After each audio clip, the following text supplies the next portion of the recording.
विधानसभेत शिवसेना उद्धव बाळासाहेब ठाकरे पक्षाला जागा दाखवली। उपमुख्यमंत्री एकनाथ शिंदेंनी ठाकरेंवर टीका केली आहे। जनतेने ठाकरेंना त्यांची जागा दाखवली असल्याचंही शिंदेंनी म्हटलंय। तर ठाकरेंनी हिंदुत्वाच्या विचारांशी प्रतारणा केल्याचंही यावेळी त्यांनी म्हटलेलं आहे।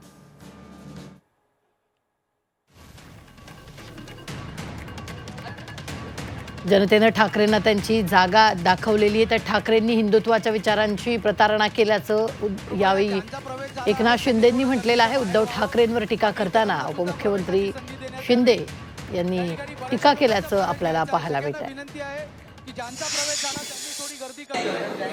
उबाटाने 90 लढवले, 20 जिंकले, परंतु तुमच्या या खऱ्या शिवसेनेने 80 लढवून 60 विधानसभेच्या जागा जिंकल्या।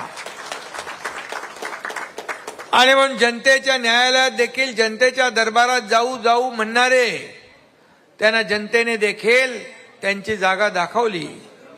कारण 2019 साली हिंदुत्वाच्या विचारांची प्रतारणा केली, विश्वासघात केला।